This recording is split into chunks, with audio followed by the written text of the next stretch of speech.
State India news पर खबर देखिए कानपुर से।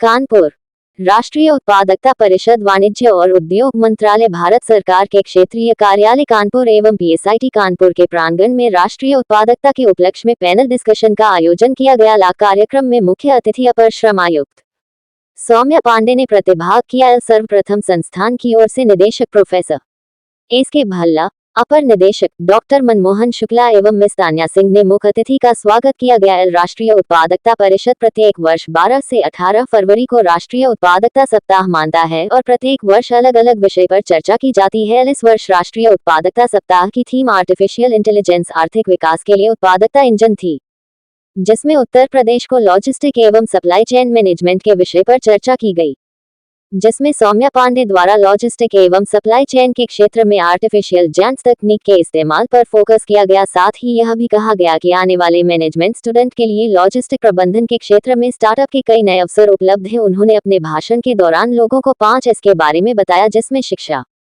स्वास्थ्य, स्वावलंबन, स्वच्छता और स्वदेशी है, जिसमें आर्टिफिशियल इंटेलिजेंस का प्रयोग कर भारत को एक नए आयाम पर पहुंचने का स्वप्न साकार किया गया। और उन्होंने कहा कि डिजिटल इंडिया आत्मनिर्भर भारत की ओर कदम बढ़ाने के लिए आर्टिफिशियल इंटेलिजेंस जैसे तकनीक का उपयोग अत्यंत आवश्यक है। उन्होंने उपस्थित सभी से आर्टिफिशियल इंटेलिजेंस कार्य के द्वारा भारत के आर्थिक विकास का इंजन सुधार कर उत्पादकता के नए आयाम देने हेतु आह्वान किया। कार्यक्रम में राष्ट्रीय उत्पादकता परिषद की क्षेत्रीय निदेशक श्रीमती प्रीति गंगवार, कानपुर उत्पादकता परिषद के निदेशक मोहम्मद उम्र एवं एमबीए विभाग के अध्यक्ष डॉक्टर हरित कुमार एवं फैकल्टी सदस्य मौजूद रहे। साथ ही साइट के अपने निदेशक डॉक्टर मनमोहन शुक्ला ने वर्तमान संदर्भ में आर्टिफिशियल इंटेलिजेंस के उपयोग को सप्लाई चेन मैनेजमेंट में क्रांति लाने का एक महत्वपूर्ण कारक बताया और कहा कि आर्टिफिशियल इंटेलिजेंस डाटा का विश्लेषण कर उद्योग जगत में भविष्य में होने वाली मांग का सटीक अनुमान लगाया जा सकता है। कार्यक्रम के अंत में पैनल डिस्कशन के विजेताओं विद्यार्थियों को पुरस्कृत करते हुए सभी का धन्यवाद ज्ञापित किया गया।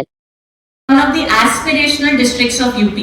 अगर आप लोगों ने नीति आयोग के बारे में पढ़ा और सुना होगा तो नीति आयोग ने 101 ऐसे डिस्ट्रिक्ट्स का नाम निकाला था जो हर पैरामीटर में बहुत बैकवर्ड है, काफी उनको डेवलपमेंट की जरूरत है, और उसको नाम दिया था एस्पिरेशनल डिस्ट्रिक्ट प्रोग्राम। और उन्हीं एस्पिरेशनल डिस्ट्रिक्ट में सिद्धार्थनगर, ये डिस्ट्रिक्ट गोरखपुर के पास पड़ता है, इंडिया नेपाल बॉर्डर पे पड़ता है, वो हमारा एक एस्पिरेशनल डिस्ट्रिक्ट है। वहां पे I was a probationer, I was a trainee, that was my first posting after getting selected into the IAAS। वहां मैंने देखा कि एजुकेशन तो बहुत अच्छा चल रहा है, government school, talking from a government point of view. India as we all know कि हमेशा वेलफेयर ऑफ द मासेस की बात करता है। हमारी पूरी सोसाइटी, हमारा पूरा इतिहास वसुधैव कुटुंबकम की भावना से भरा हुआ है। So that's why when we talk of AI, we don't only talk of कि आर्टिफिशियल इंटेलिजेंस मैकेनिकली क्या करेगा या आर्टिफिशियल इंटेलिजेंस के क्या क्या इकोनॉमिक यूज होंगे।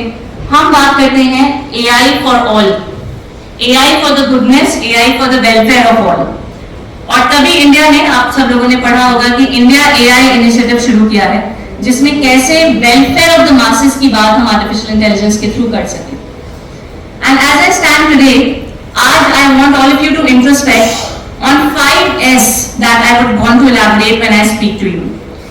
कि AI तो ठीक है, it's all very technical, it's all very good, pros and cons भी हैं, double edged sword भी है AI, कुछ advantages हैं तो कुछ disadvantages और risks भी हैं।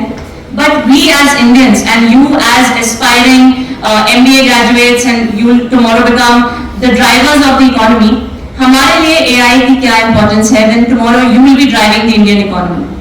And the 5 S that I want to talk about today is number 1 शिक्षा, स्वास्थ्य, स्वावलंबन, स्वच्छता और स्वदेशी।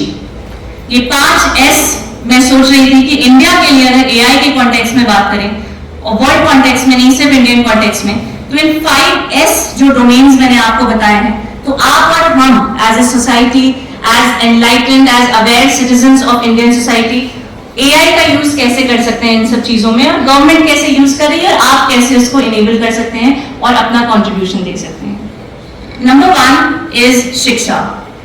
We are all today here because of education, शिक्षा। और शिक्षा पहले गुरुकुल में चलती थी, अब धीरे धीरे बहुत एडवांस स्टेज पे पहुंच गई है। जैसा कि the anchors told, I had got an opportunity in district Siddharthnagar to work as a joint magistrate।